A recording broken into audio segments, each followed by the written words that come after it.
So I like to begin by asking people, when they look out at the show, it's been going on for about a day, day and a half, what are some of the themes that you're seeing coming out of the show that are exciting you, surprising you, and giving you pause? So I don't know that there's that much necessarily that's surprising, but I think it's validating in the sense that clearly people are onto a place right now where technology is very interesting. It's become very important, and this is something that I've been doing for a very long time now. Been interested in investing in technology since 2008. And I think that everyone's known it's a big part of their business, and I would say in the last year, 2 years, it's become a major driving force in their business. Yeah. And I think that what we see around the room, what we see from the content and the panels and the vendors that are here is all related to that. Feels like there's less trepidation when it comes to real estate and real estate investment, real estate technology investment. Mm-hmm. What are your you sort of knew that was going to be the case. You had a very futuristic viewpoint toward that. What was it in 2008 that let you know that this was going to be an uptrending sector? So, I think nothing new. This is a multi-trillion-dollar industry, and a very, I think that one that is still very behind in adopting technology and adopting innovation into its common business practices. So, where other industries know their marketing spend to the penny or know their technology future and vision and stacks into 5-10 years from now, I think that real estate has always been a bit behind in that, and therein lies the opportunity. I think that our firm in particular, we tend to look at companies that are outside the industry at what can be applicable within it. Mm. And so we look for opportunities and big trends that are happening outside. And some examples are maybe predictive analytics or smart homes, smart buildings, smart cities. We've been looking at this for many years now. We did our first investment in 2014 in that space, and thinking about just overall, now we're looking at autonomous vehicles and things like this. These are things that are largely outside of real estate, but certainly are going to affect behaviors, economics, and business and development within it. And so when we think about how we're going to invest, we take technologies that are outside the industry, start to find applicability within them, and by bringing some credibility and value into the industry through these companies, they can use that to leverage their success in other markets as well. What are you most interested in talking about with people at this conference? I think there's a lot of challenges that people are trying to solve, and I think that there's a lot of, I'd almost say, point solutions that are out there. And one of the things we think a lot about, we've got about 60 companies that are in our portfolio that solve everything from kind of lead to close from a transaction, and as well as things like operational management within individual businesses, whether it's at a small property level or an overall gigantic organization, global organization, or and kind of match key business challenges. So within each step of that life cycle of a transaction. And so I think what I'm interested in, a lot of what we give thought to is how do we help solve those problems, and whether it's an individual company or it's by bringing together several solutions to create a more valuable solution than any one of these companies on their own. And so I guess what I'm always interested in is what are the challenges people are facing and how can we help provide value to that.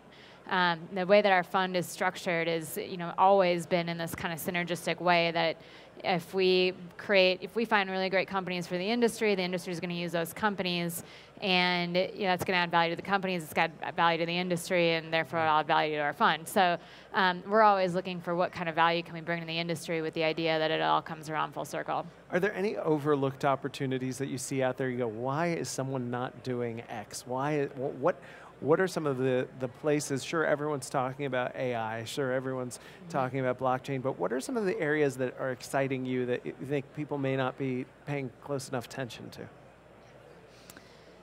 That's a very good question. I think that we look at, even if I look at my own portfolio, why aren't people leveraging some more of these products and services to just generate their own, kind of ROIs and what they're doing and their own investments and what they're doing. So, maybe one of the things that I would say, why aren't people doing more of is, why aren't people doing more of creating efficient processes to adopt these new technologies?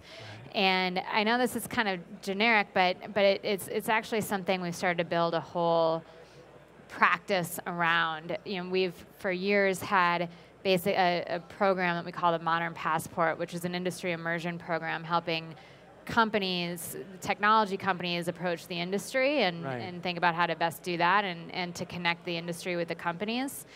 What we've started to create is a second half of that passport program now, which is how do I, as a large corporation with a large portfolio, really work with smaller companies, adopt these new nascent technologies to work in and across our portfolio to create value for us. Right. And so, I think that is something that people want to use technology and they want to be forward thinking and they want innovation, but they're faced with a culture that doesn't like change. Right. And so one of the things that we've created is basically the similar kind of program on the corporate side to help companies adopt change, understand how to work with these small companies, how to identify which ones are going to truly create that competitive advantage and differentiation for them, and how to bring it into the organization in a way that's going to be sustainable. And if these larger companies want to sort of benefit from that passport program, do they need to be working with you? Can you help them? I mean, how do they get into that environment with you? So we have, I'd say,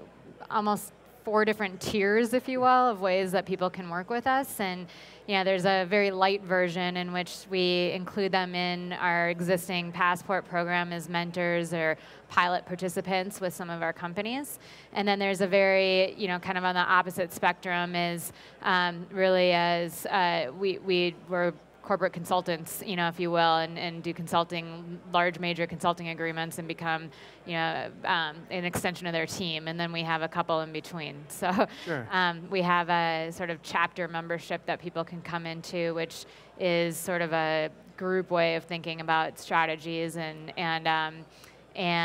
different different kind of approaches people should take to innovation and technology and implementing it within their programs. And then we have very full out engagements. So lots of solutions. As we begin to wrap up this segment of Conference Live, is there anything that people need to know about Moderne Ventures that the people here at Realcomm, the people watching, and everyone in 2018 needs to know about what it is you do? Yeah, so I'll say it from 2 angles. One on sort of the industry side. When we look at about 4,500 companies every single year, and we weed through all the crops so that our partners don't have to, right? So we end up working with about 15 or 20. So we have a very highly selective process for which we look at companies. We look, as I said before, kind of on the outside looking in to help companies really create true competitive advantage, differentiation when they're focused on that and solving real business problems.